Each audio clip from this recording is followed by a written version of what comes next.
ngatirege kuda vanhu namazi mupfungwa muzere ruvengo rwakaini.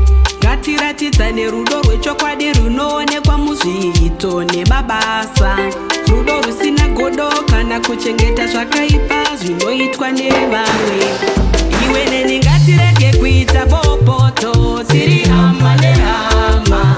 Ngatirege kuita bopoto, tiri hama nehama. Iwe neni ngatirege kuita bopoto, tiri hama nehama. Ngatirege kuita bopoto, tiri hama nehama.